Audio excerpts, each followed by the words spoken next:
Good afternoon. At this time, as your moderator, I would like to call this congregational meeting to order. According to our church bylaws, a quorum must be established before proceeding with our printed agenda. As today's meeting is being held in person and online, I will now ask our Director of Administration to determine if in fact we have a quorum of 75 members. I don't know. Elizabeth Thompson.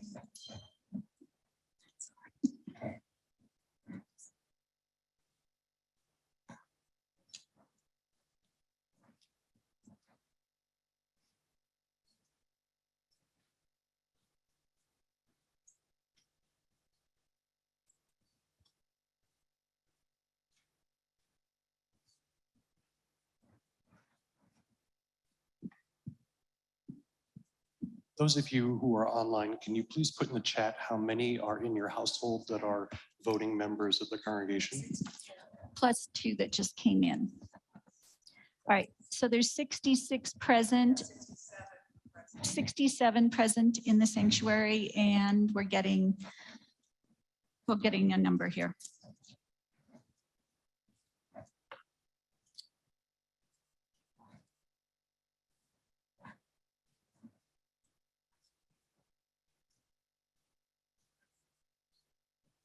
We're good?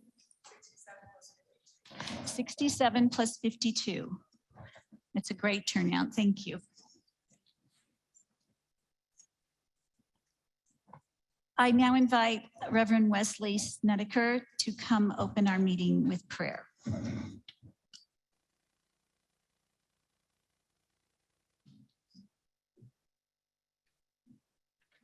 Good afternoon, everybody.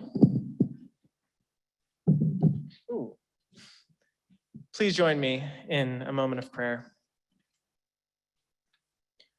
God of discernment and assurance, change and restoration, rest and action, we come to you this morning executing the sacred responsibility of shared decision-making for this community.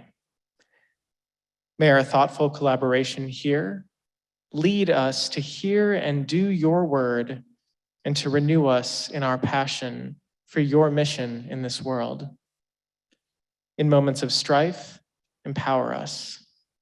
In moments of confusion, bring a spirit of clarity. In moments of division, remind us that each one of us is here not for ourselves, nor for power, nor for funds, not for anything besides our shared conviction that First Plymouth Congregational Church is a worthy gathering of your followers. May we ever remain aware of this fact as it forms the backdrop of our deliberations today.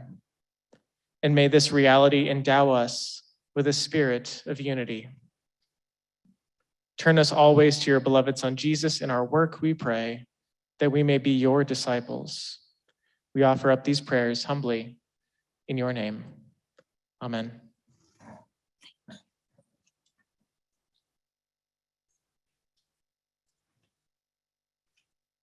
Before we begin, there is one change in the order of the agenda. Faithful Futures report will move before the presentation and approval of the preliminary budget and financial updates. In your meeting booklet, you have 2 sets of minutes to approve. I would now ask for a motion to approve the minutes of the congregational meeting held September 9th, 2021. Harry Adair, thank you. Are there any corrections or changes to those minutes? Hearing none, those minutes are approved. Okay. We're going to wait for the online vote on that. I'm sorry, forgot that.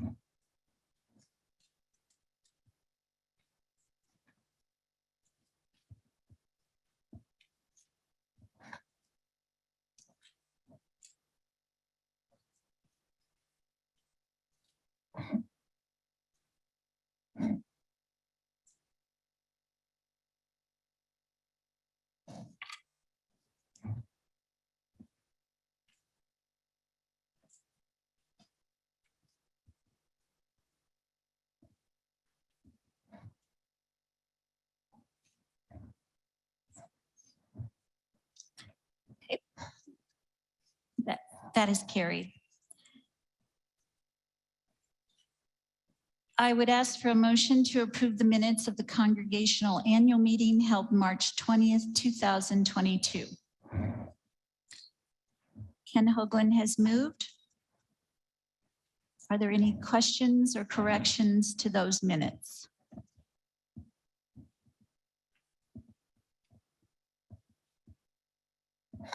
Hearing none.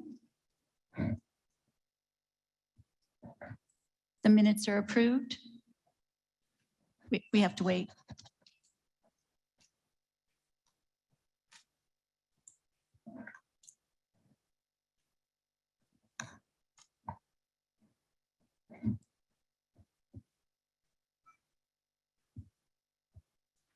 No, we didn't vote yet. Yeah, we will vote. Sorry, I didn't have you vote. I'm waiting and I shouldn't be. All those in favor of the minutes as presented? Thank you. And now we're thumbs up on that group as well. Thank you very much. In regard to votes today, members present will respond. All in favor, say aye. Those opposed, no. We will tally the online votes and combine those votes with present members here. The process will take additional minutes, and I appreciate your patience with that. And I think now we're going to go ahead and have Steve come up and present the election of officers and chair people.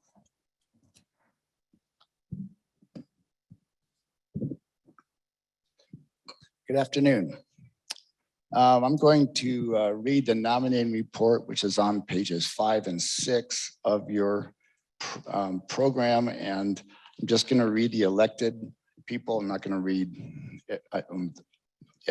every name that's on page 6. So starting with church council, the moderator, Steve Haskins. Vice moderator, Deborah Arca. Treasurer, Carol Westfall. Clerk, Colleen Egan. Immediate past moderator, Liz Massatelli. Council members, a term ending in 2023, Robert Henderson. 2024, Tammy Weatherly and Beth Ertz. And ending in 2025, James Bach and Steve Wilson. In the chairs and co-chairs for the coordinated areas of ministry, Christian education, Larry Strausser. Community life, Colleen Egan. Facilities, Warren Ben. Outreach, Bonnie Mucklow. The stewardship chair will be appointed in January 2023. Creation Justice, Jan McCoy and Pam Schmidt. Worship, Judy McCumber. Under the affiliated organizations for the First Plymouth Learning Center Board, President Ken Hoagland, Vice President Mary Fucher, Secretary Adrienne Cook, Treasurer Ken Hoagland. Members at large, Deborah Strausser and Sissy Nuanis. Staff liaison, Alex Wright. Learning Center Director, Melissa Padilla. For the First Plymouth Fund, I'm just going to read the names, not the dates. Ken Hoagland, Kim Woldridge, Eileen Robinson, Kent Lemberg, Annie Nestor, Harry Adair, Grover Wren, and Carol Westfall. Moving on to page 6, for Senior Homes of Colorado Foundation, Inc., that's also mostly known to you as Kentucky Circle Village, Dale Ingold, Ken Sawyer, Ginny Blunden, and Dallas Dew.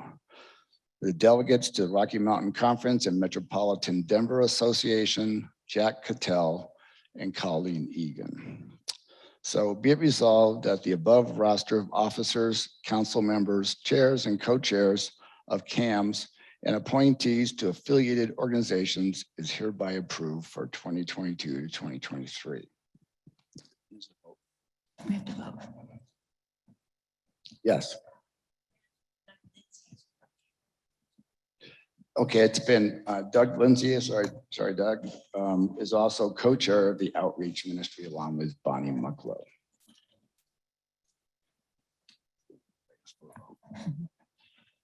So I guess we need to vote on this.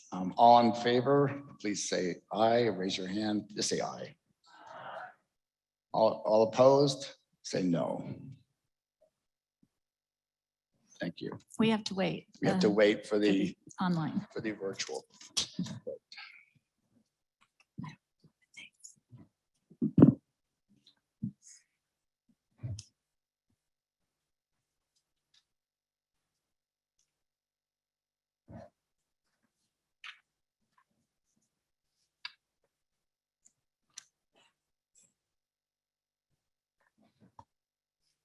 Okay, that motion carries.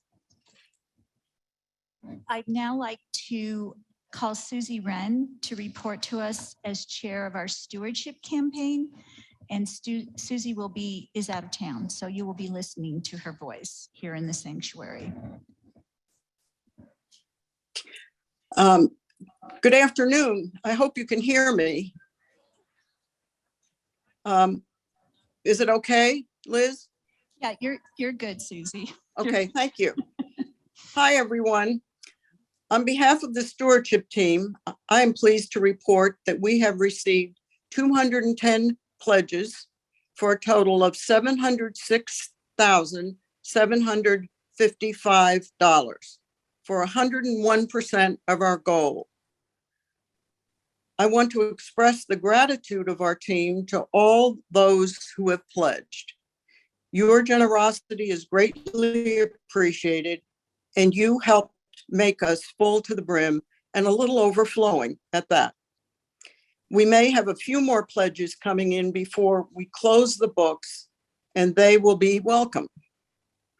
I'd like to introduce the entire stewardship team and ask them to stand if they are in the sanctuary, or wave if you can see them online so you can thank them.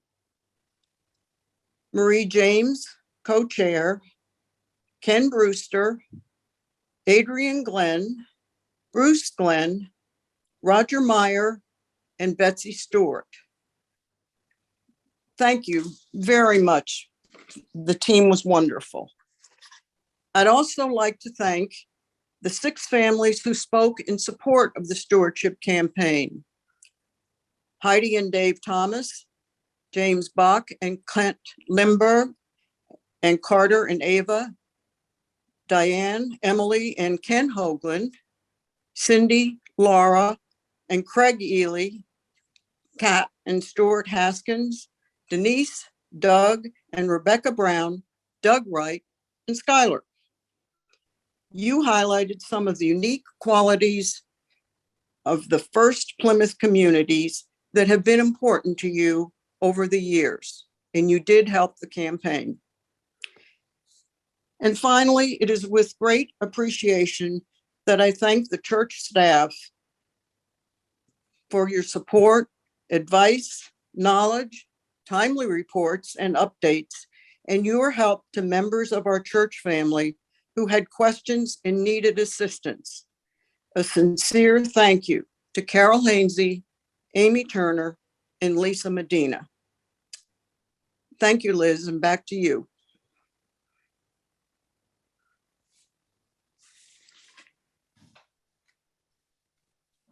Good.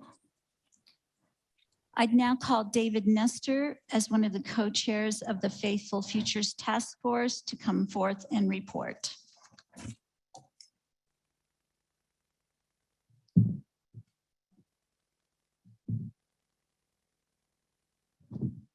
Thank you, Liz. I'm Dave Nestor, and together with co-chairs Deborah Arca and Carol Westfall, we chair the Faithful Futures Committee, except that you've just voted our co-chair as your vice moderator. Thank you so much, Steve Haskins. That we'll just have to celebrate Deborah moving up and onward into better things. And we will miss you, but we will welcome you back as ex officio member. We're excited about that. And so if I could borrow a line or two from a poem by Emily Dickinson to begin this report with you, the words in line are this: I dwell in possibility. Not knowing when the dawn will come, I open every door. We've been opening all kinds of doors for the past 8 or 9 months while we've been doing this task, and they all have been filled with wonderful possibilities.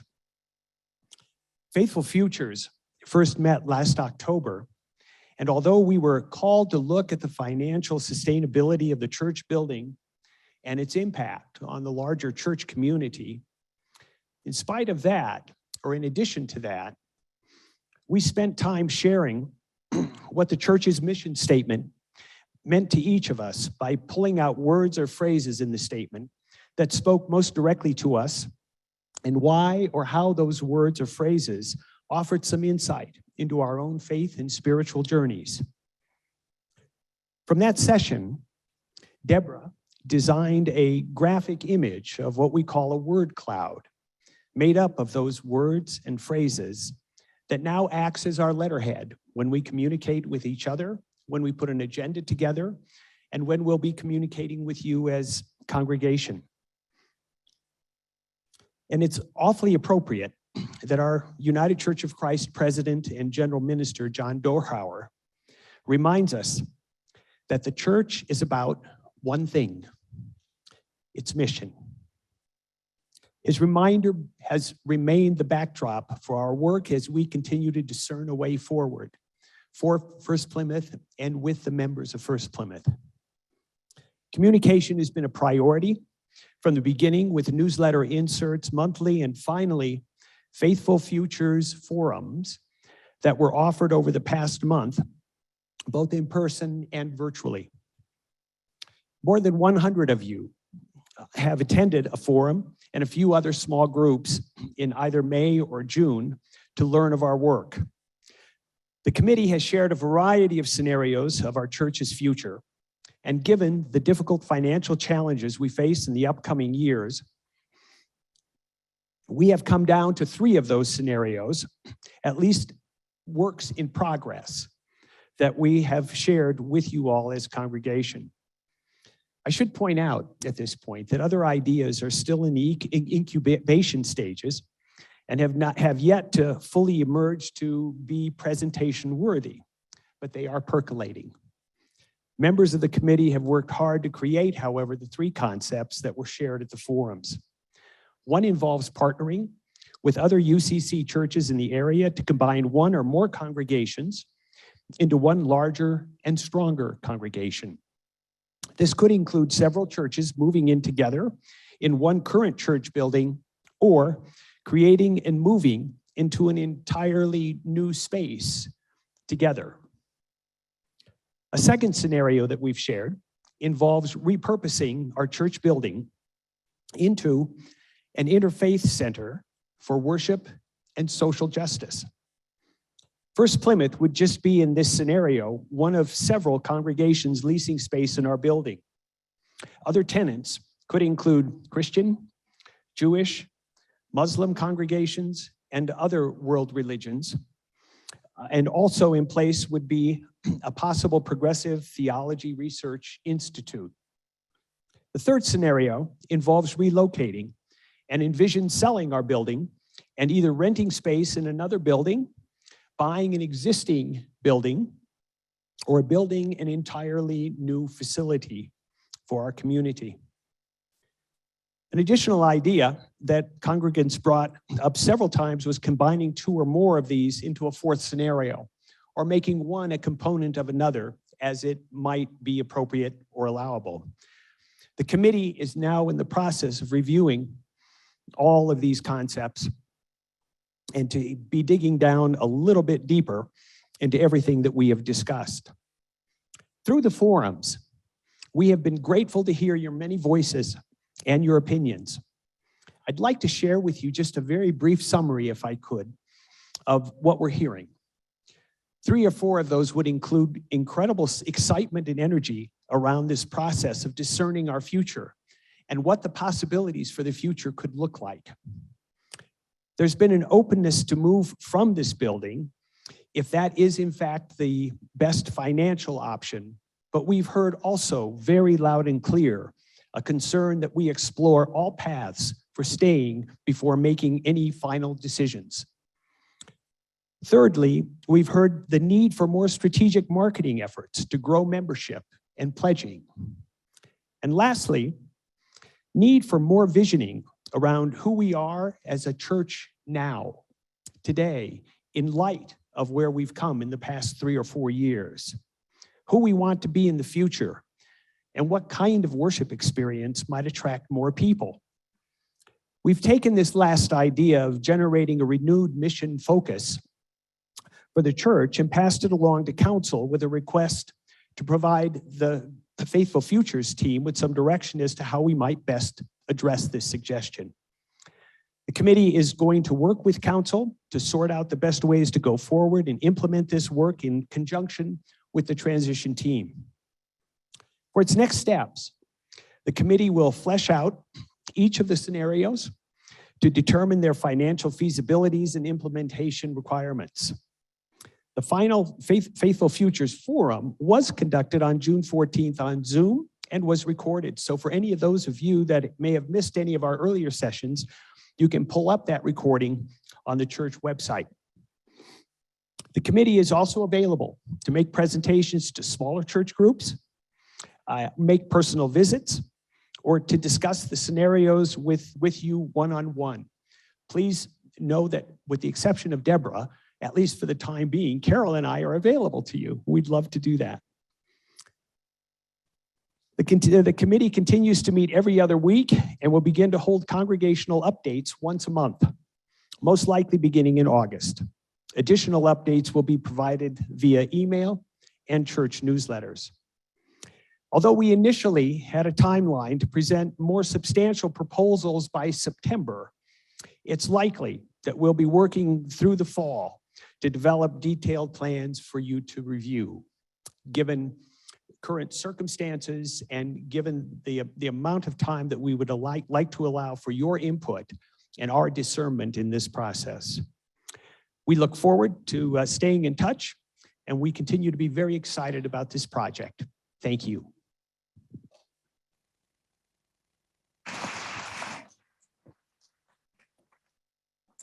Before I call Carol Westfall, Church Treasurer, to present the proposed preliminary budget and financial updates, I would like to ask all of you to recognize in good faith that there may be differing opinions put forth in today's discussions.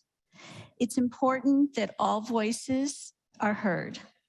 I would ask you all to refrain from prematurely asking for any debate to be ended so that all voices can be heard. Also, if you would like to address the congregation in the sanctuary during these discussions, you must come forward to the microphones, there are 2, and identify yourself clearly. Speak directly into the mic. That will help us get the word out to the people online. Additionally, I will be able to recognize members participating online if they should like to comment. If you are online and you want to comment during debate or discussion, please put comments in the chat and they will be forwarded to me or someone to read up here. Carol. I will now call Carol Westfall, Church Treasurer.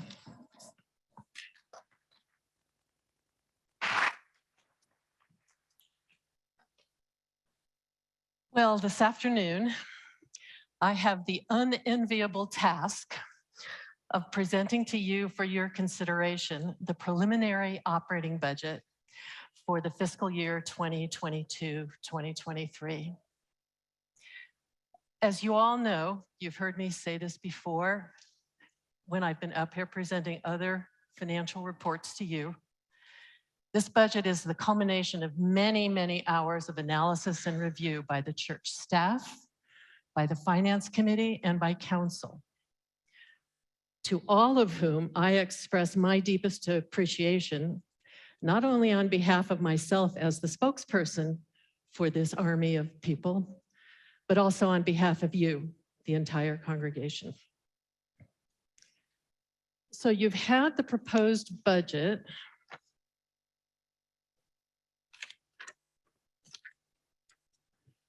For a while, you should have gotten it by email, along with the meeting notification.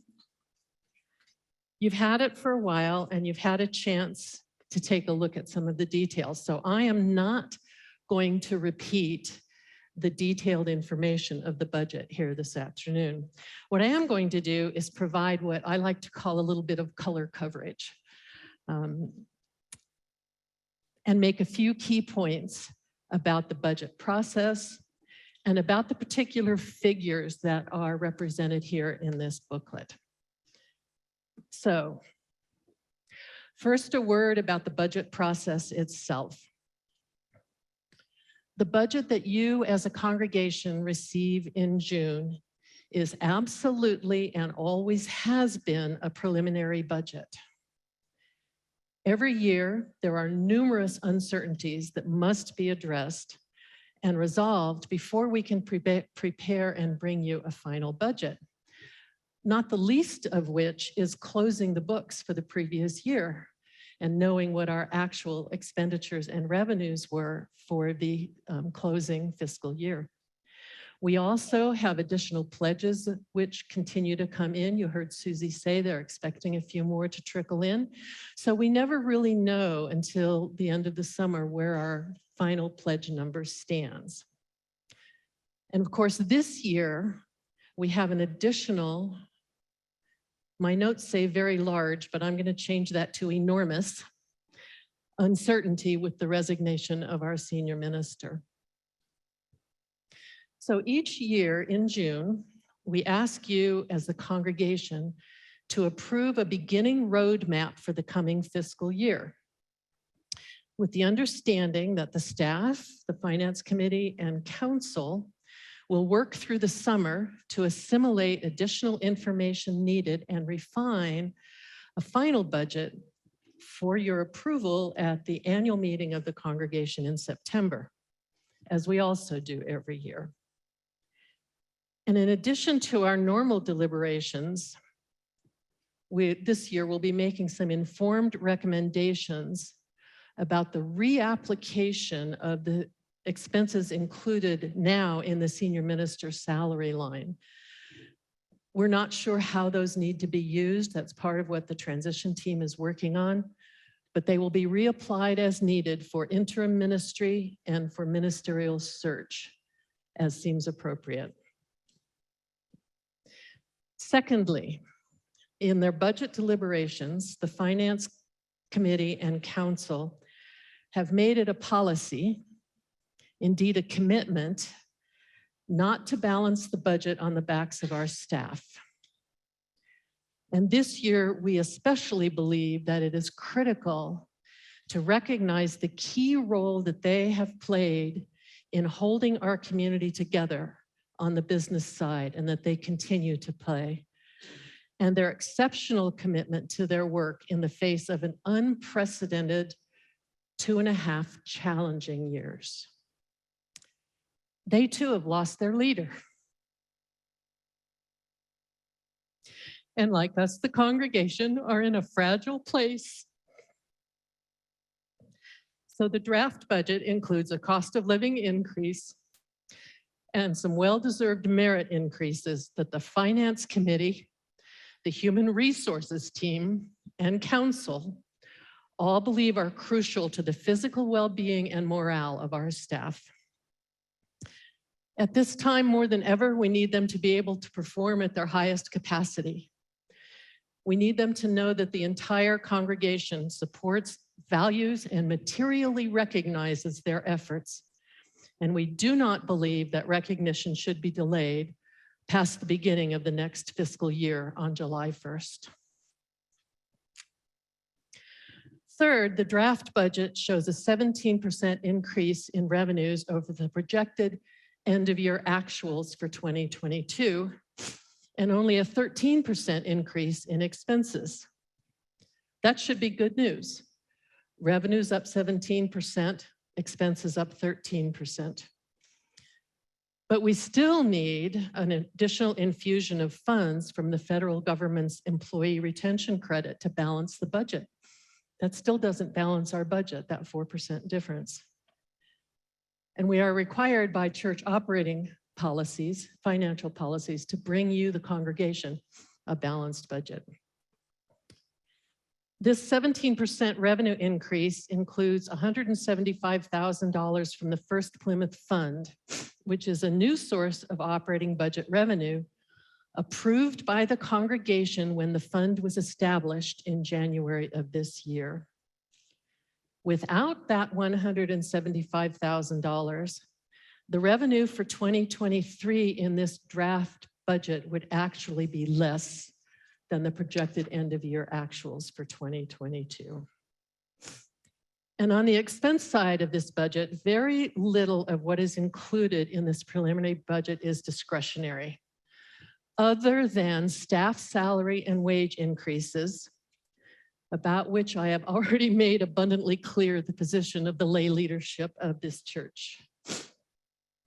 Our insurance costs have already increased by a substantial amount, as have the basic operating costs of the church: utilities, HVAC, elevator and fire system maintenance. I'm looking at you, Warren, as chair of the facilities team, grounds maintenance.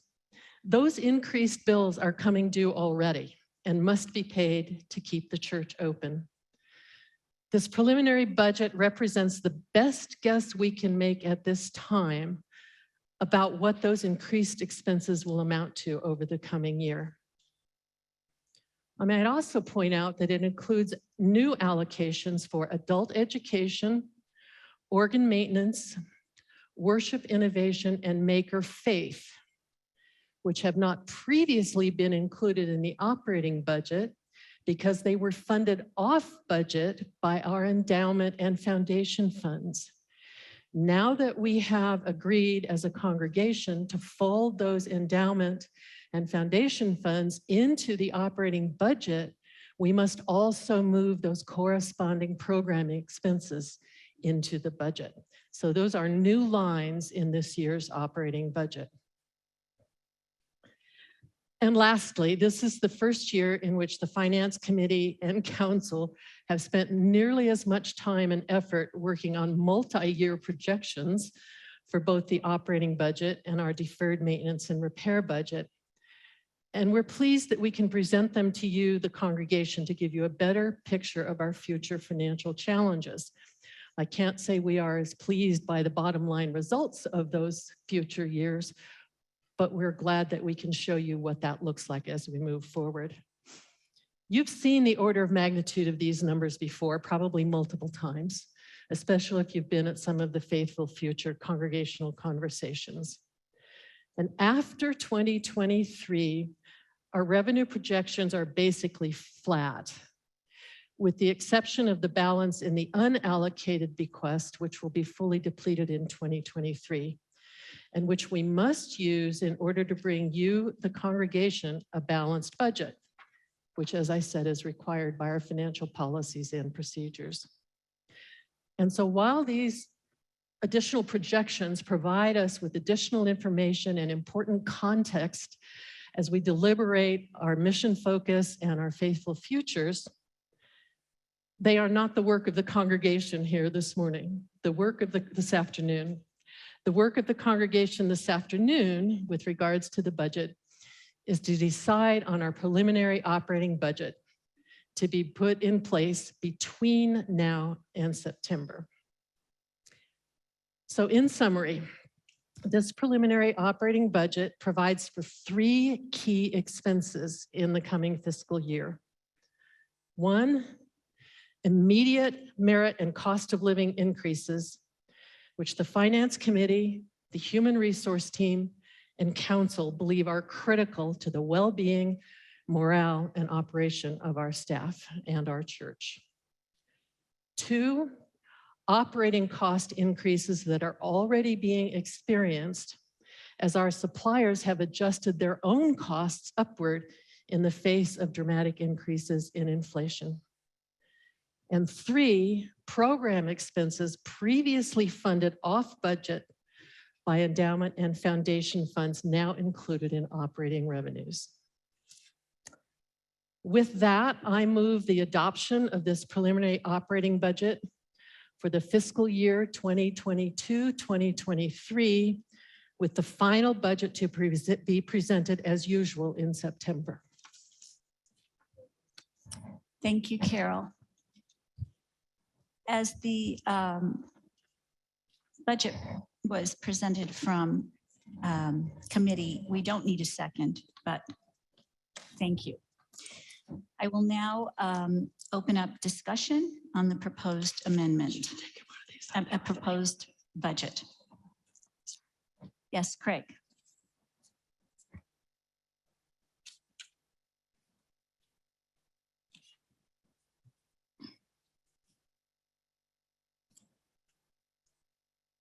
My name is Craig Ely. I have it might be considered an amendment or an alternative motion, however you'd care to classify it, Liz. Craig, could you hold the mic, please? Thank you. Sorry, how's that? Okay. So this is an alternative motion of preliminary budget or an amendment to the motion. I'm not quite sure how to phrase it, but this is the motion we have, that the discussion and approval of a 2023 budget for First Plymouth Church is delayed until the regular September meeting of the congregation. During the first quarter of the fiscal year 2023, the 2022 budget will be extended 1/12 of the 2022 budget times 3 months. To the extent the 2023 expenses need to be met in the first quarter that are not supported by the authority to continue the 2022 budget for 3 months, the Church Council can authorize additional expenditures from the $75,000 unallocated bequest that is under the jurisdiction of the council. Additionally, this motion is made with the understanding that First Plymouth staff are justified in expecting salary increases in this time of significant inflation, and that increases proposed in September will be retroactive to July 1, 2022. Second to Chip Cole has seconded the amendment.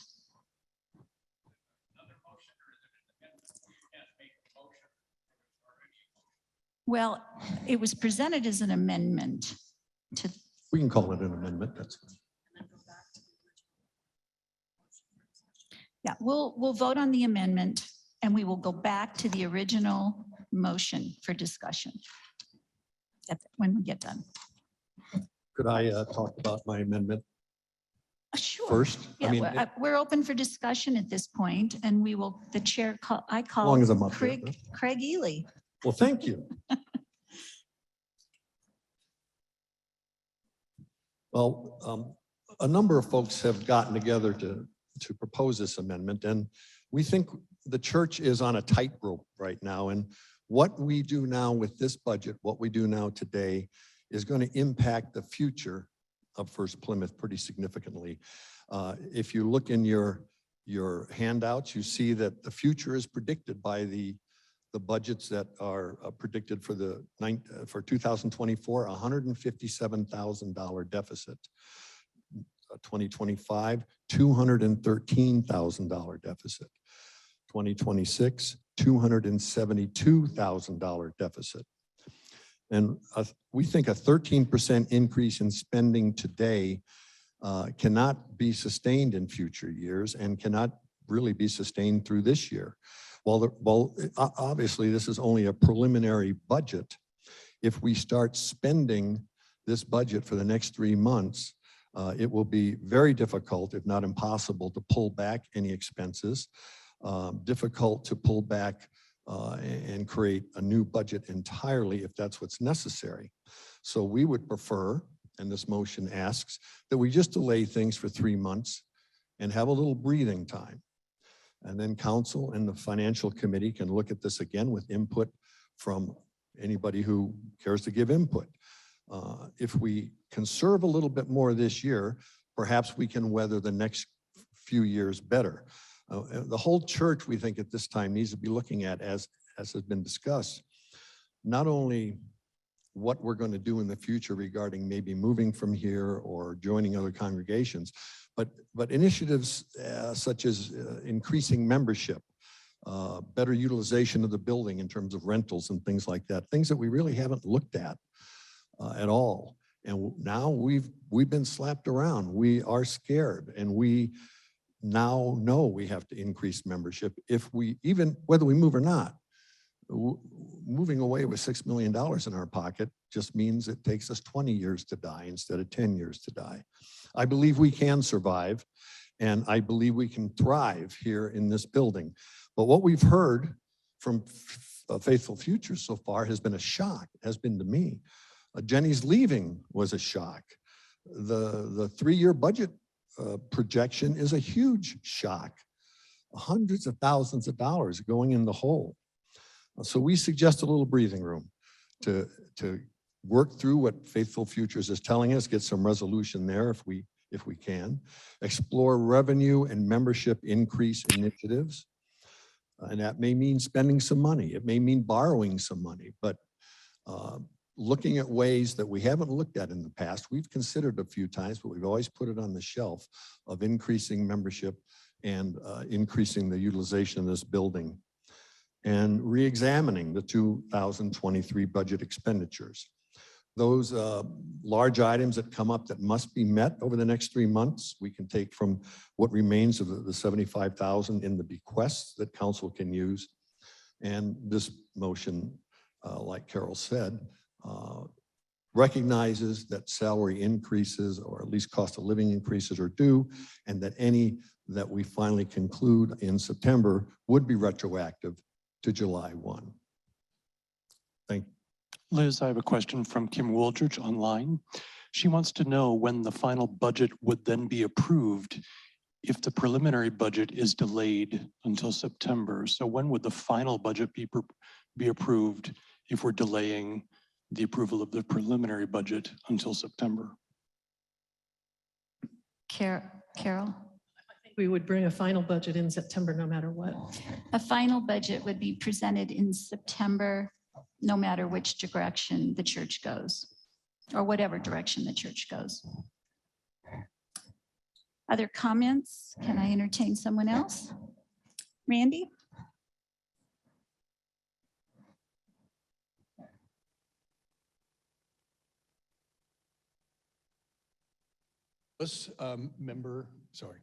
Randy Nicholas, member since 1990 or 91. And just want to speak for, well, let's say it this way. First of all, I have dear friends who are representing themselves on both sides of this amendment and you know, the issue that is brought up about it. And I'm speaking both as a member, but also someone who has been in leadership and you know, it was a moderator and on council when we've been going through a lot of crisis over the years. And when I was in leadership, we created the vote to stay in the building in the, you know, early, like 10 or 15 years ago. We also, when I was in leadership, created the vote to create the capital campaign for the building and the sanctuary. And so I remember critical times and critical thinking about what, you know, we got a lot of fear. We got a lot of, what are we going to trust? How are we going to actually, you know, what are we going to trust to be able to make these critical decisions? And I personally am going to vote to not include the amendment or to approve the amendment. And the reason is, where I go with this is people have put a lot of energy, effort, talent, skill to the planning of the budget, even in this preliminary fashion.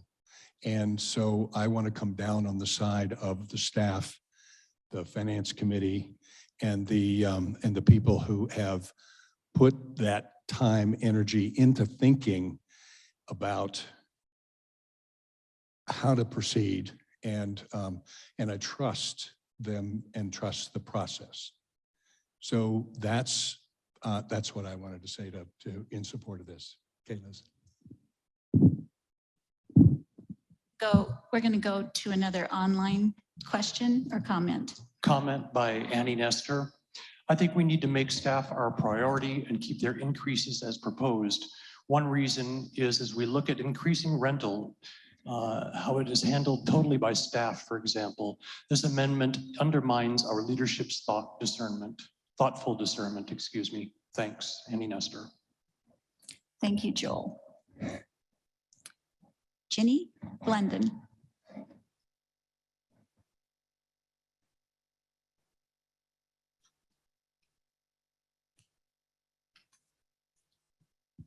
I have a comment and then a question.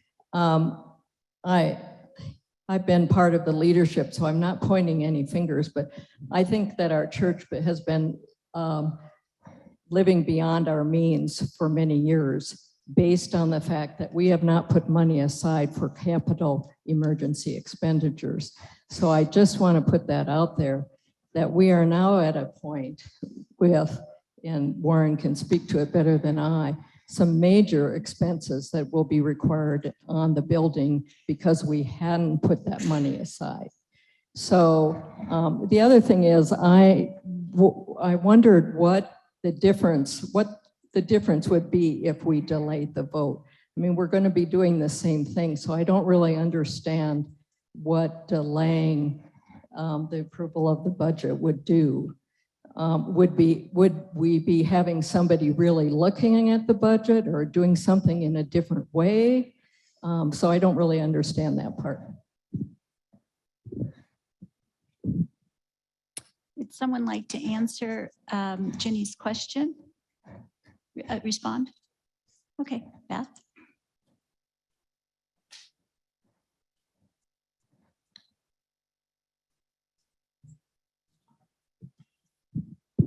Good afternoon. My name is Beth Ertz, and I'm a member of Church Council. I've been attending First Plymouth since sometime in the early 80s. It's good to be here this afternoon. You should probably know that Church Council met with the group who have put forward the amendment to the motion today. Yesterday, we spent a couple hours together. We had people zooming in from Norway. Bob Robertson, who's a member of council, was in Norway on a cruise. Henderson, I'm sorry, keep it up. I might make some mistakes. So Jenny's question about what happened in the 3 months. I think we committed yesterday as a church council that in the event that the amendment to the motion passed, that we would, with good faith, look at the budget and determine what we might be able to do. I know this is a very difficult subject matter for people from the Finance Committee and from Carol and other members of council, because there has been blood, sweat, and tears that have gone into this budget.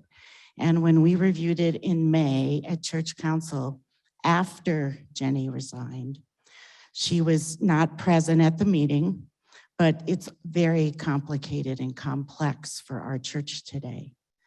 And it's hard to understand what we could do differently. From a business perspective, sure, maybe we need to look at the budget. We always could. It's a budget. It's there for the purpose of guidance. It's not to live and die for. What is to live and die for is our congregation and the community that we all have here together. It's very important to all of us. We could survive in another place. I know we could. Stuart had us surviving in another place many years ago. But I'm not suggesting that I'm in favor of that. I would love to stay here. I was married here. I have a daughter who was baptized here. My children were confirmed here. This is an important place with a lot of memories for me, really good memories in my life. So I think what's more important today for us as a congregation to commit to each other. And sure, we can look at the budget. Maybe we'll come back with something different, but the leadership that you've already elected has worked very hard on this budget. And I believe that they deserve some of your confidence in trying to move forward. Thank you. Is there a comment from online? No. Heidi?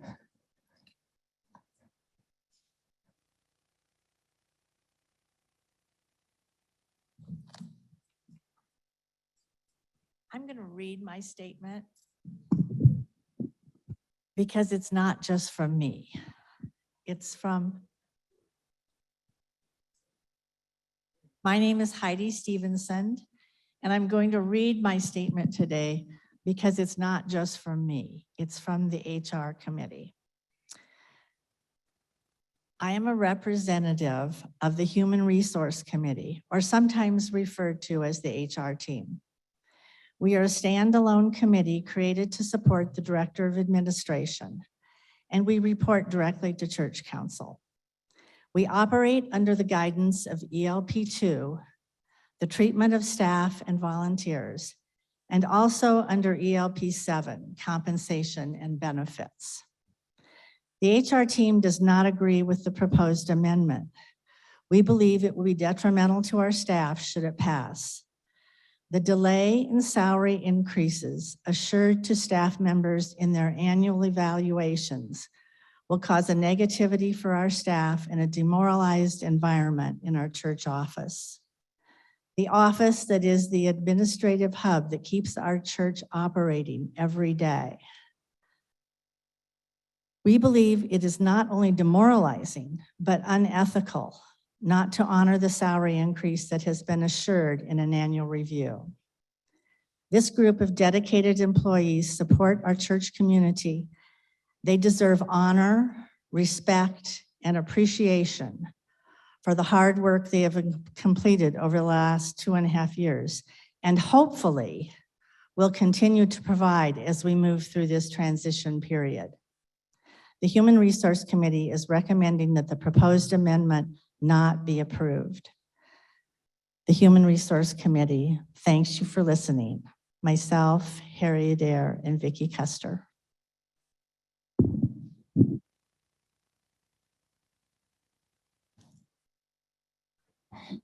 Chip Cole?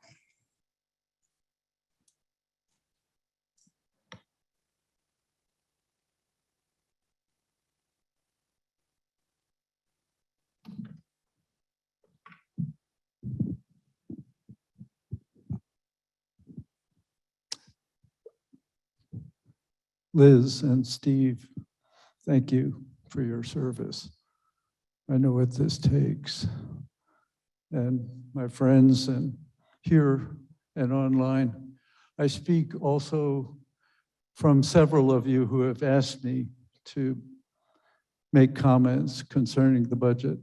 So I've tried to put those together. So I'm sorry. I thought I said it, but now I know I didn't. I'm Chip Cole.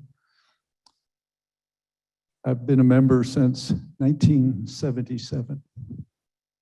So I speak in favor of the delay. Jenny, you are right on. That was a very good comment. We have not lived within our means, and we are now seeing some serious trouble because of that. I would hope the budget could reflect something different. Heidi, excellent comment. We need to solve that problem. I would hope the forces that are in negotiation as we delay could immediately make a decision to the pay raises. That makes total sense to me, but I see bigger pictures. So I do want to thank everybody who put this together. I was part of the budget committee many, many years ago, and I know even back then what it took to balance a budget and what percentage increases can do to numbers as they keep adding up. But I would suggest that we have had so many urgent things happen of recent that the budget that is, as it began to grow and as presented here, is now seen with some really unusual circumstances that I think suggest some rethinking and reanalysis. Second, I'd really like to endorse the fact that we are seeing a 4-year budget. I think that's never happened before. That is an excellent move, and I really am glad we now can look at that for the first time. I think it allows the congregation to see the future.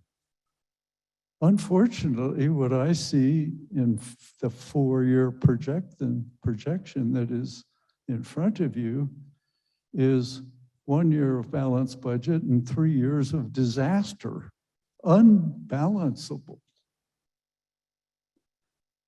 It seems to me that one of the reasons to delay is to take advantage of this 4-year window that's being shown and project some cost increases. Look at the potential cost savings, but give us something. We're not just voting on this year, really. We are looking at a future that has serious difficulties. So I don't use the following word in a critical way, but I see this as a doomsday budget. Doomsday. It is saying we have used all of the usual methods to apply funds to balance the budget, and there's going to be no chance, zero chance of us doing any of that in the future. So let's look at what are the opportunities for the future. Obviously, budgets generally get balanced through looking at cost reductions and income increases. I see no indication in the presentation that we have actually looked at other income sources. We have to, or else we leave zero opportunity a year from now. Most importantly to me, and Warren will love this and hate it, so it puts me right in this position of saying, this budget calls for the elimination of everything we've worked hard for to have operating and capital reserves. This budget spends them all to get it balanced. Is it false balancing? No, but it does leave us in a position of saying there's no way that's going to happen next year. And I don't know why we would vote for something that's that big of an item to deplete those reserves when everything we've been hearing from Faithful Futures is we need reserves for operating and capital expenses. We cannot deplete those reserves and hope for a future at the same time. I have to conclude with something that I don't think is intended, but several people have read it this way. By presenting the bleak picture in the following 3 years, by depleting the operating and capital reserves, the decision to abandon this church is almost made. You will have no choice left. If the future of this building is being discerned in the Faithful Futures process, and we're going to vote on that later, this is not the venue to vote on a budget that practically determines the end result of the Faithful Futures. It says you have no money left to ever balance the budget again, so your decision has been made for you. For those of us who really hope we can find a solution to staying here, I think the budget needs further analysis and some further thinking as to how do the next 2 to 3 and perhaps 4 years, how how do those work? Because otherwise we're voting for the end, which I don't think is the venue for us to be doing that. Thank you. And I hope the committee is willing to put some further analysis into a budget. Thank you, Chip. The chair recognizes a response from Carol Westfall.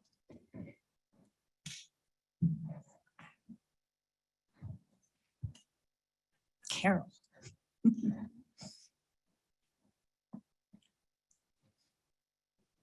Why Jenny didn't like these things. Actually, not so much a response, just to clear up a statement. The operating budget that is presented to you here does not use any of the church reserve funds. In fact, we are prohibited by our financial policy from including any of our reserves in the operating budget revenues. Where you are seeing those reserves used is in the deferred maintenance and repair budget that we included for your information. And in order to balance that budget this year, which we have never done in the past, but in order to try to balance that budget this year, we dipped into the reserves and listed them as possible sources of income, of additional revenue for deferred maintenance and repairs. We then also listed for you below that the capital expenditures that, based on things wearing out or the expected life of various pieces of our church and our building, that we thought we might have to spend those reserves on this year. We may not have to. If the HVAC pumps don't all break, we won't have to spend $110,000 on the HR pumps. We were asked by the fire department to put $60,000 into sprinkler system for the Learning Center. That's probably a smart thing to do anyway, but the Learning Center has some funds that could help offset that $60,000. So I just wanted to be clear that the operating budget, preliminary operating budget presented to you here this afternoon does not use any of those reserves. A response, a question.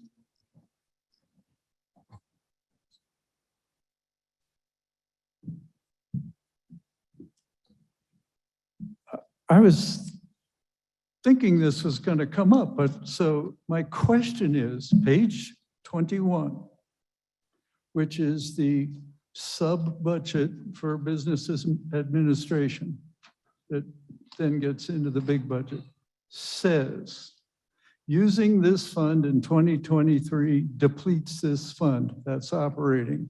Capital reserve, using this fund in 2023 depletes this fund. What does that mean other than those two funds are being depleted? The fund that's depleted by the operating budget, proposed operating budget, is the rest of the unallocated bequest in the amount of $120,000 that came to the church 5 years ago, 4 years ago.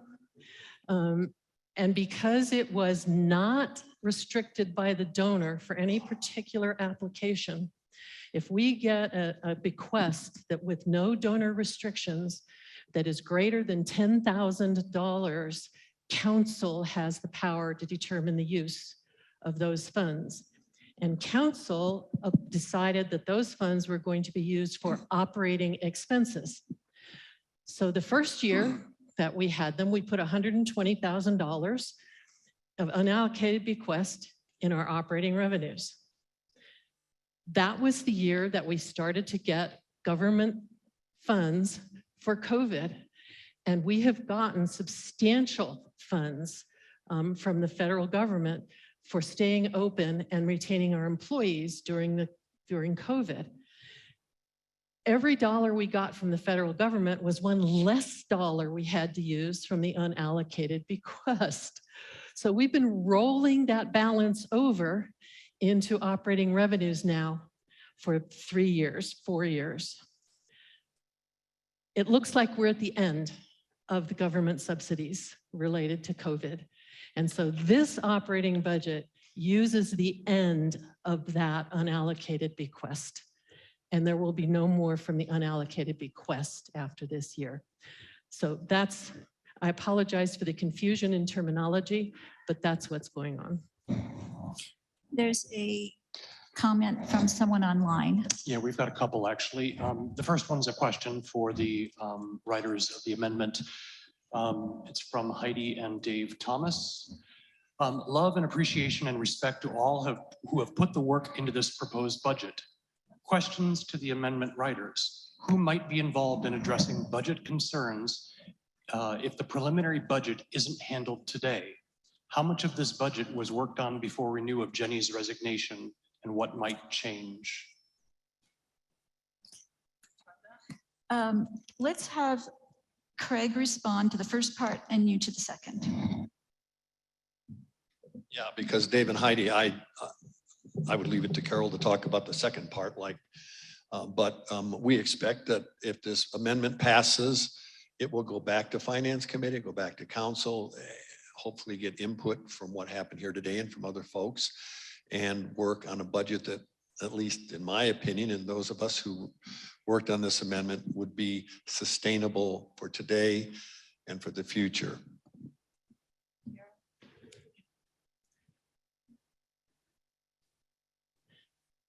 The short answer is all of this budget was worked on before Jenny's resignation.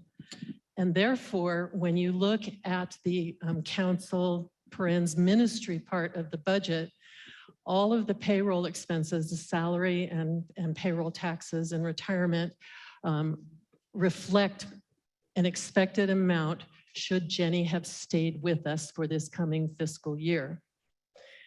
The Finance Committee and Council have elected not to try to reallocate those funds yet, knowing, if you recall what I said at the beginning of my remarks, that we will have to reallocate them to whatever we decide to do in terms of interim ministers, search. That's one of the jobs that the Finance Committee and Council will be working on through this summer, whether or not the amendment passes.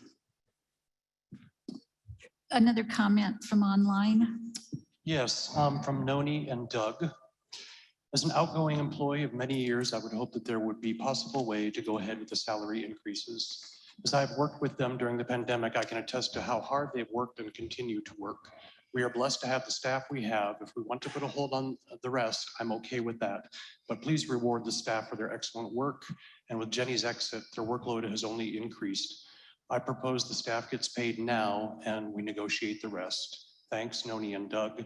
And finally, we have a call to question from Judith Kearney. We need a second. We need a second. It's been called to end discussion. We have a second. Oh, are we calling to end discussion? Is that what I? We have heard several comments pro and con about the delay. I propose to call the question on this topic, so on the amendment. Okay, so it's been moved that we call for the question and there's a second, correct? I will tell you that this type of a motion or vote demands 2/3. So it's not just a simple majority. So at this time, I'll go ahead. This is just on the amendment. The call is on the amendment discussion. Yes, we're closing the discussion on the amendment according to what. That's the vote. Yeah, that's what we're voting on. Okay, 2/3. Discussion. Do we have discussion? I don't think you can discuss a call. You can't, we can't. All right. So we will go ahead now and vote to end discussion on the amendment. Everyone okay? We're all right? No, what do you? We're voting to end discussion on the proposed amendment to the preliminary budget. Make sense now? Okay. All those in favor of ending discussion on the proposed amendment? Okay, we do have one problem in that our folks online cannot vote on this particular topic. We don't have this set up as one of the polling questions. And so it's going to take us a little while because we're going to have to read through all of the chats. So the motion on the table is that we are calling to end discussion, correct? Yes.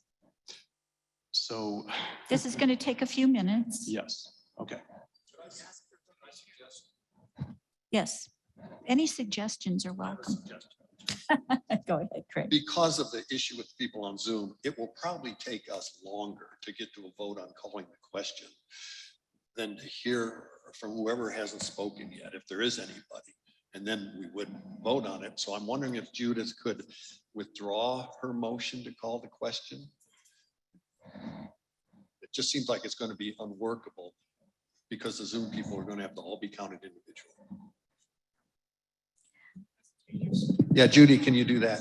You go ahead and ask her, but Oh, okay. we can't have discussion here, so. Just a suggestion, I guess.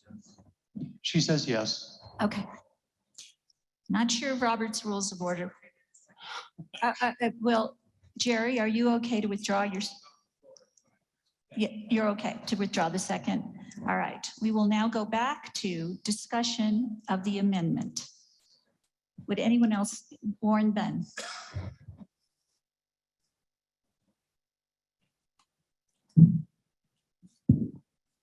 First of all, I think I need to disassociate myself from the Doomsday facilities team. And by the way, I might just ask, is anybody interested in being on facilities? Warren, say your name. I'm sorry. My name is Warren Ben. And I wanted to applaud Chip's, he's my friend, and I wanted to applaud what he had to say up here because I think it is important, but I think that's going to take longer than 3 months. And I think that maybe that's an invitation to everybody in the room and everybody online that we could really use, I think, some energy in the realm of finding new members and reaching out and doing that. But it's going to take more than 3 months for that to happen. So frankly, I don't think the amendment is really going to do anything for us in that regard. So I want to secondly highlight Heidi's observation about the need to recognize our staff. They don't want to wait 3 months. That will be a blow to them, and we can't do that. Thirdly, I don't think we can entertain any cutting of programs in the church. If we do that, we might as well fold it up right now because we need to sustain what we're doing and find ways to do that. So let's not look at cutting the budget. So, I think, I just sort of finished by saying that we probably should take the next year and put some energy into figuring out what we're going to do, who we are, and where we're going to go with this. So Faithful Futures, great, go for it, keep going, pour the energy to it. And we probably need to look at other ways that we can engage, the people that are interested in this. So thank you.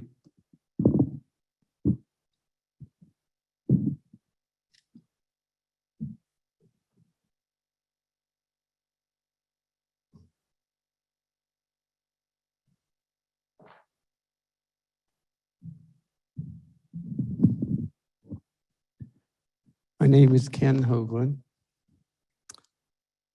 I've listened with interest to those of you who are proposing this budget amendment. And what strikes me about it is that you seem to be much more focused on the future than on the present. First, you are proposing that we live by a budget that was approved 9 months ago. During that 9-month period, we have all experienced and are reeling from inflation that has run between 8 and 9% during that entire period of time. Second, and most important, as was emphasized by Carol Westfall and Heidi, you are telling employees who have been given commitments for salary and wage increases beginning on July 1 to wait 3 months for those. This breaks our covenant with these people. Let me repeat that. We are a covenant church. This breaks our covenant with these people. In this market, breaking that covenant is probably likely to have them begin to look at other employment options. I believe that breaking this covenant is counter to who we are as Christians. If you were in church this morning, we were asked to say the following: forgive us, God, for breaking our covenants. Let's not break it here, to break a covenant here today, especially when the wording in the amendment does not guarantee that the delayed raises will actually come as promised in September. And to the suggestion that the $75,000 that's included with the amendment be used for those increases, that will eat it up completely. And then you'll have nothing left to cover the other increases in costs that we have experienced in that 9-month period. Carol Hainsey has given us a list of 17 different areas of costs provided by third parties out there that have increased their cost during that 9-month period. And so all of a sudden, we will be out of money even by using the $75,000 for our cost for our staff, and we will be in violation of a whole series of contracts the church has made to get important work done, whether it be our insurance or fixing on the building. Another covenant that members of this congregation have, which a lot of people have talked about, is that when we did this election today, we basically made a covenant because all of us who have served in leadership roles remember that we at some point had our minister up here in front, and we covenanted to take into account this congregation and the best interest of this community. We have a covenant with the leadership in this church. And I think by passing this amendment with all these people who have put so much work into it, you're breaking another covenant. Finally, I always approach questions in a situation like this as if they are coming from a place of concern. I truly hear the concerns that people have expressed today. They're very reasonable and very expected, particularly in this time of change. I've mentioned high inflation. A couple of people have mentioned the unexpected departure of our senior minister, to name just two. I also think that some of these concerns about the current budget are really based on fears about what may happen in the future. This kind of change causes a great deal of anxiety and fear. This is very reasonable.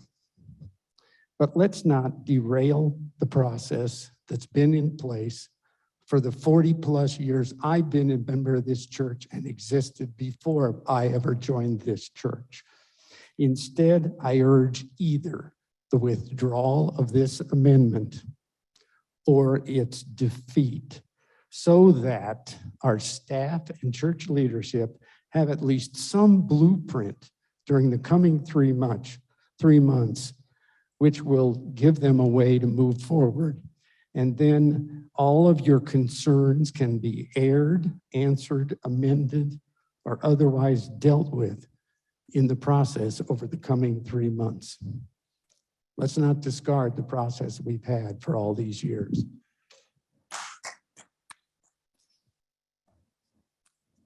We have another question or comment from online. Comment from Kim Wooldridge.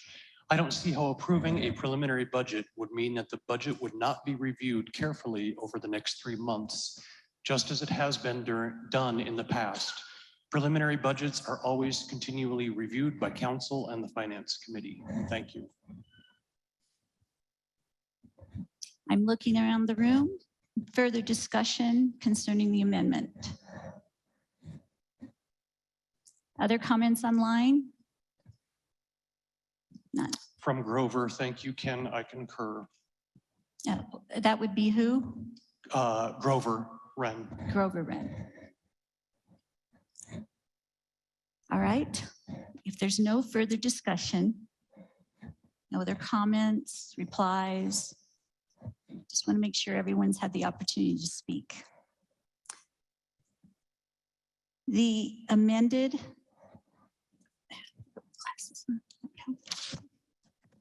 I will read you the amendment, and we are voting on that now.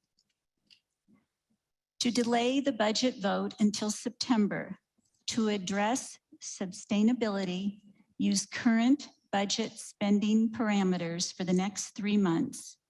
Any increases in staff salaries enacted in September to be retroactive to July 1st, 2022.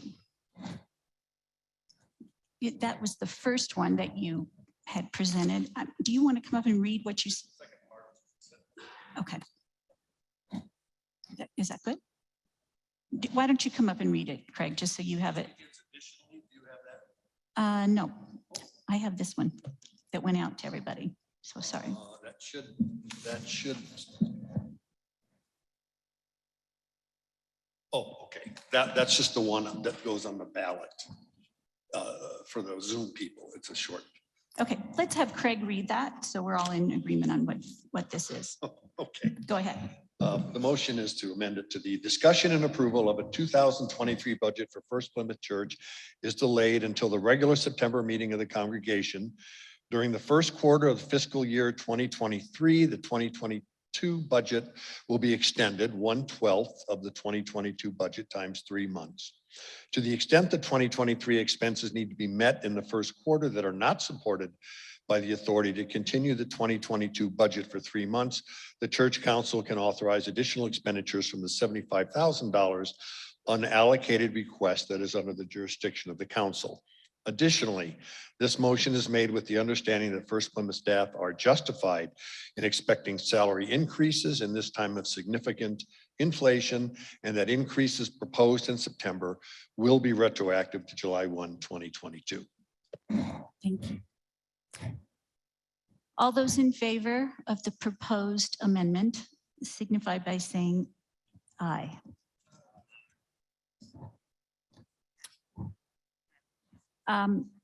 Yes, hang on just a moment. What's up? I think we should raise our hands at this point in the sanctuary, if we could do that. Yeah, I know I didn't. Let's just start with let's raise our hands. All those in favor of the proposed amendment signify by raising your hand. And we'll get a count here.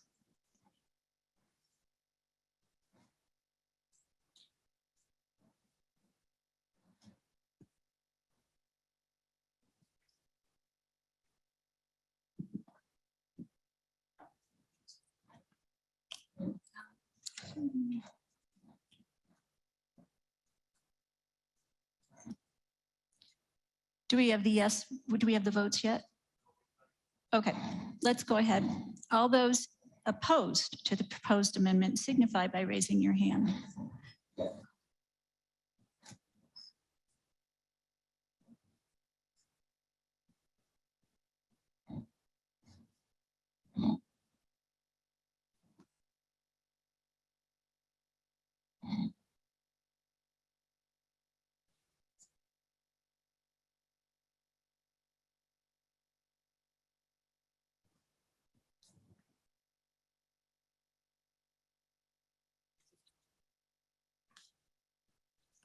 We will wait for the online votes. 7%.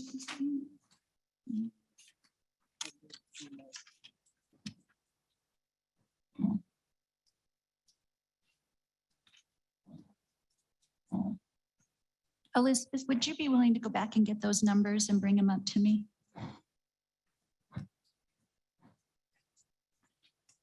No, go get the votes from online. Okay. Thank you.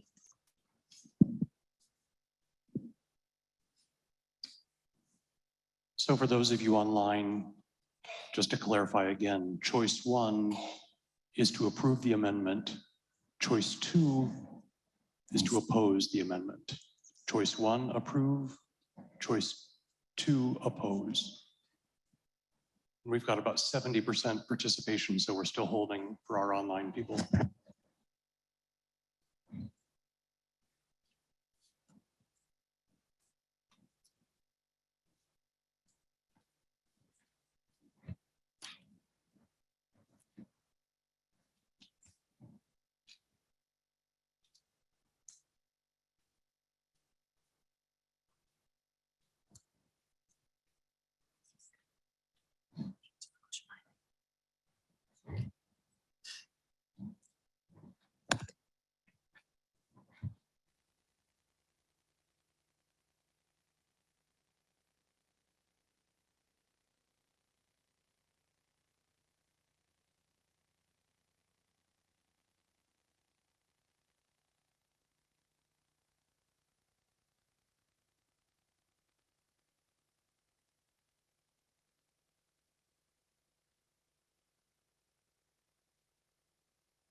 Thank you for your patience. We should be close.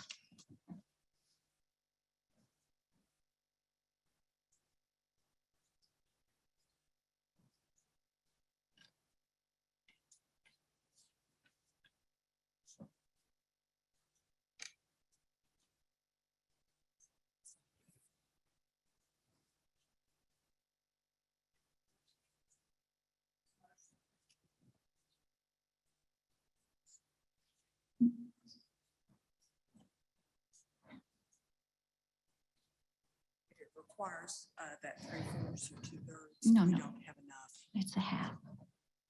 Simple majority on this. Simple majority. Oh.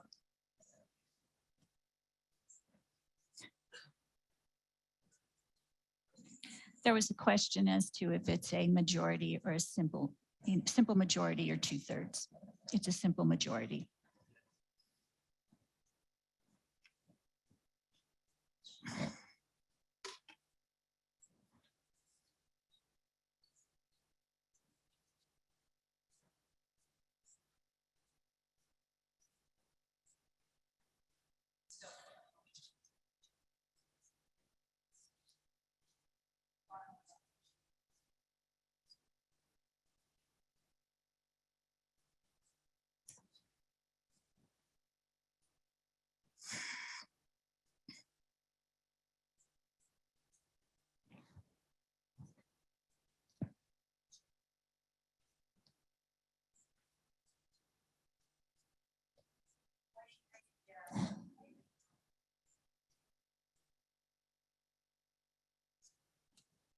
The motion, the amendment has been defeated. Oh, the numbers. Elizabeth?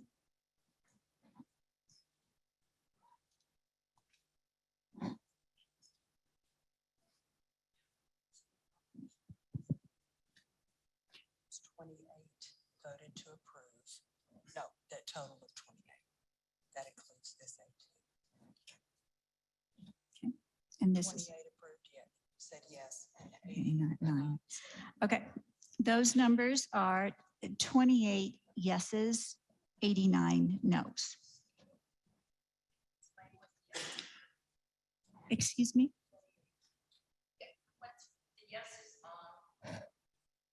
In favor, 28, 89 opposed.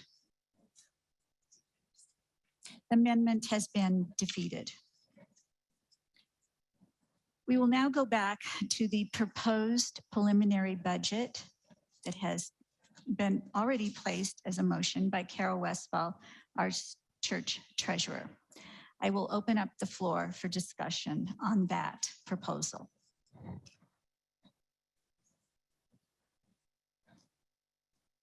We will wait for a moment to see if there's any discussion from online.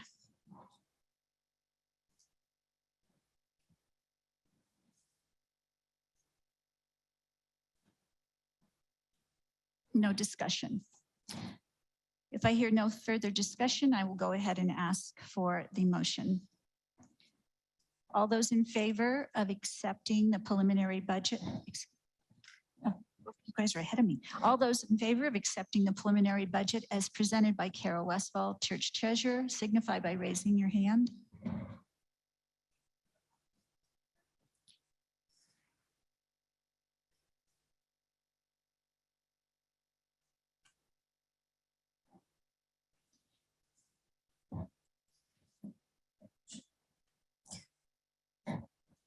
It's in writing. I think we're fine.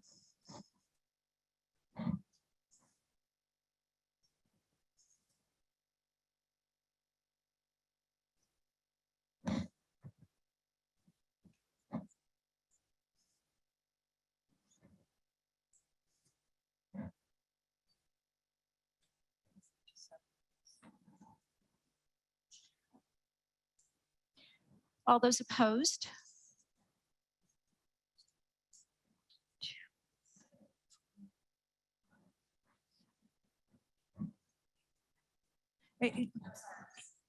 These are opposed. Leave them up higher, okay? Some of them I can't.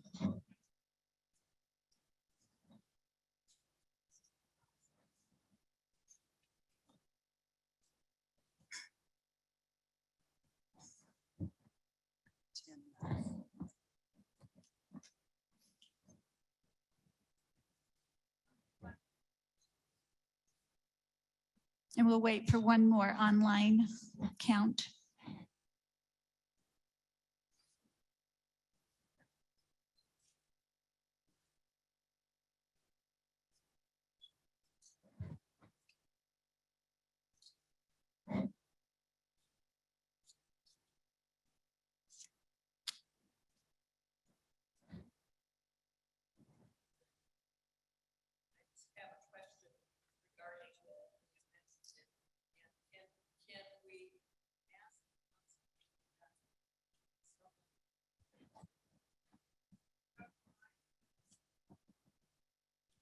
Got you, Jenny.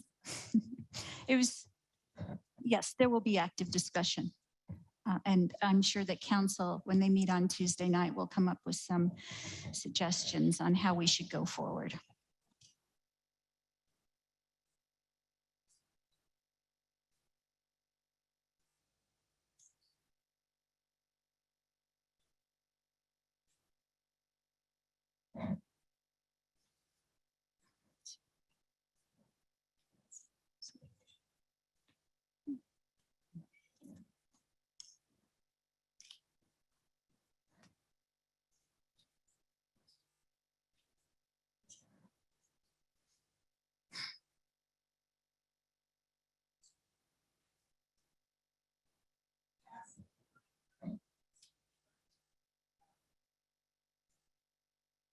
Thank you, Elizabeth.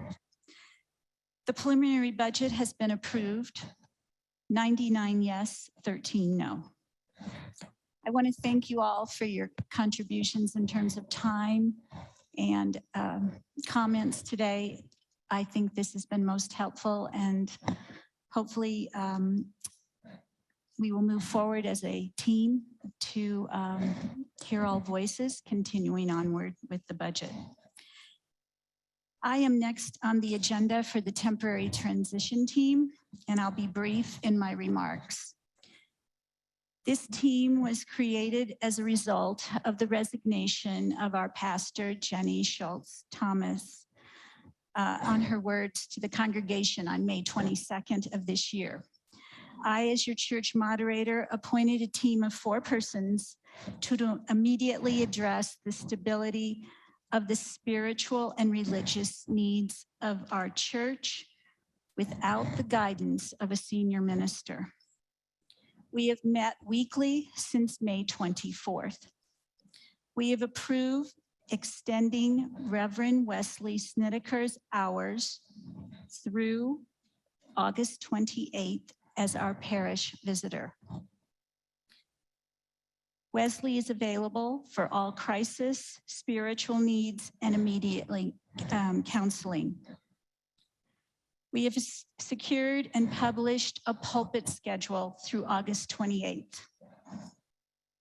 We have met with the Reverend Sue Art, who's the Rocky Mountain Conference Minister for the UCC, and the Reverend Dr. Anthony Scott, the Rocky Mountain Conference Associate Minister, UCC, to discuss potential options and candidates for an interim and/or bridge minister. No decisions have yet been made.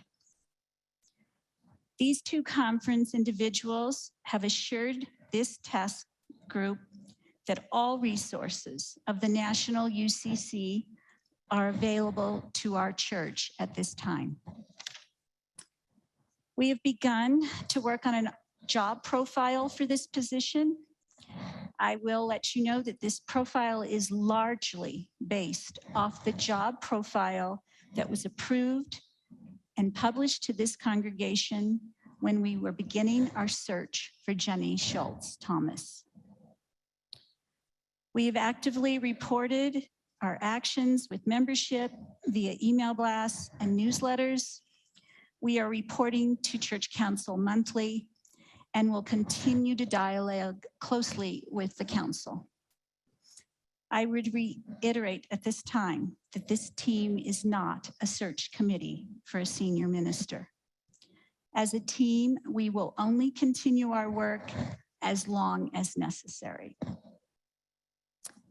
I'm also next on the agenda for special recognitions.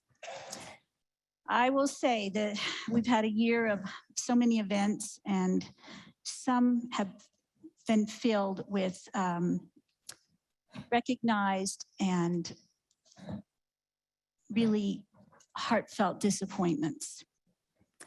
I want to extend a thank you to the governing board of this church, the Church Council, for their constant support, concern, and dedication in times of uncertainty.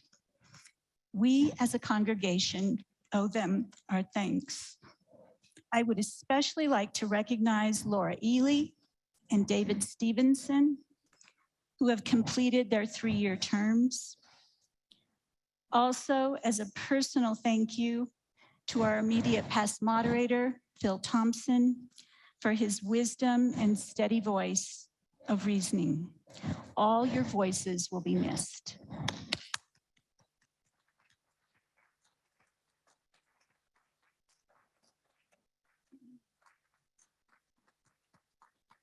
I would also like to recognize all the lay leadership who have completed their terms or are continuing on in their roles. Their service has been outstanding, demanding, and innovating. Stewardship committee members, Faithful Futures Task Force members, CAM leaders, board members, fund managers, you are all truly an inspiration and a pleasure to work with. Church Council and I extend our sincere thanks. This church needs a most sincere and heartfelt thank you right now to our church staff. Without the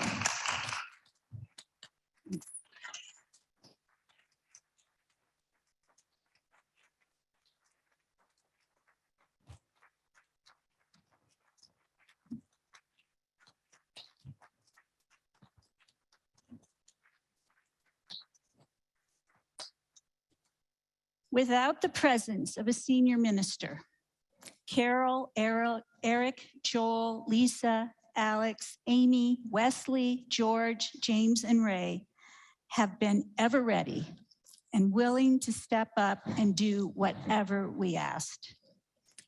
They are managing a church with an ever-changing landscape with difficult components and issues. These people not only manage this sacred building, but they are often the first face that strangers that walk through the door see. They accept that as a privilege and conduct themselves exceptionally every day on our behalf. I know I speak on behalf of Church Council when I say that we appreciate every one of you. Thank you. Lastly, thank you for the opportunity to allow me to serve as your moderator. It's been an honor. Sort of an honor. No, it's been an honor. It's been an honor to be one of your elected leaders, and I truly have enjoyed it. Okay, now I get to ask somebody else to come up and take my job. Steve Haskins.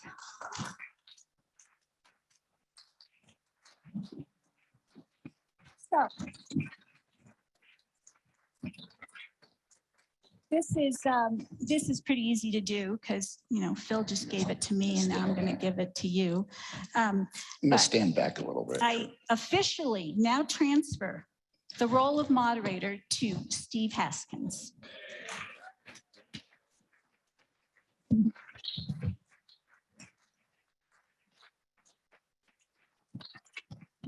I think the only special recognition we need to do still is to recognize Liz Mazzatelli for doing an incredible job this last year.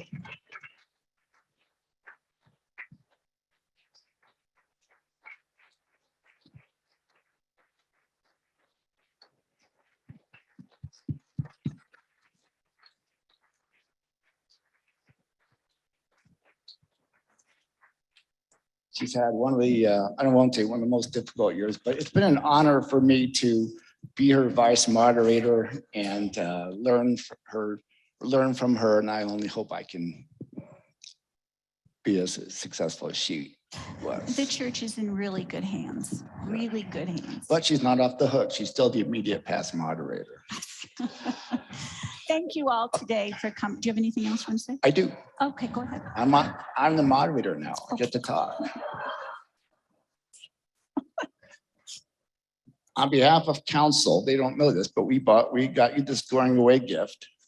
And you're not going away. This demoderating gift, whatever. Anyway, this is for you from council.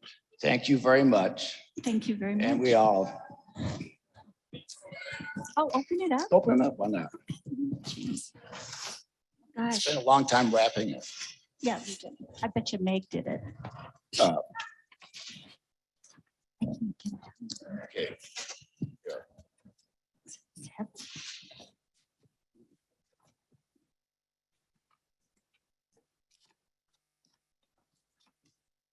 Kind of wrapped.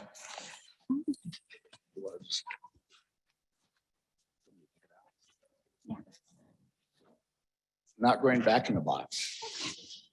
Oh, nice. Oh, thank you very much. It's lovely.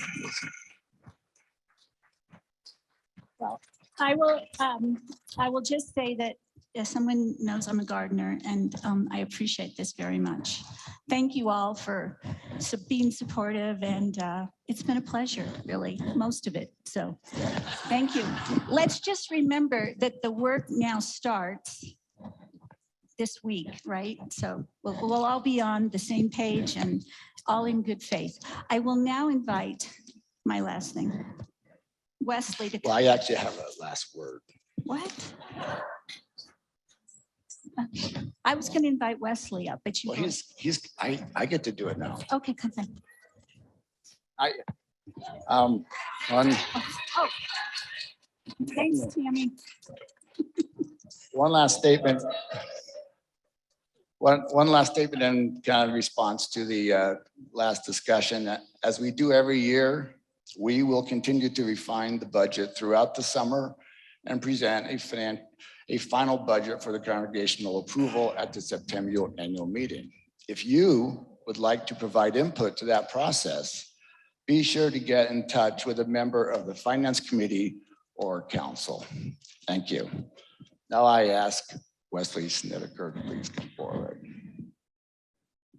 Thank you so much.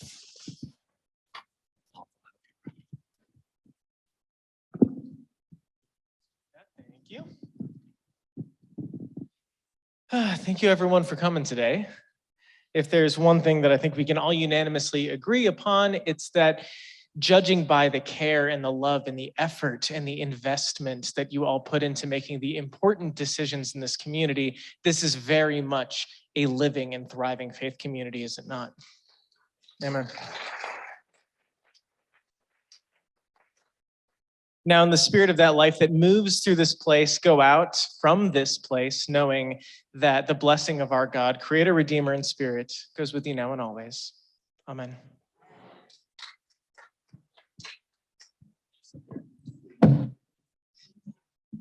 The meeting is adjourned.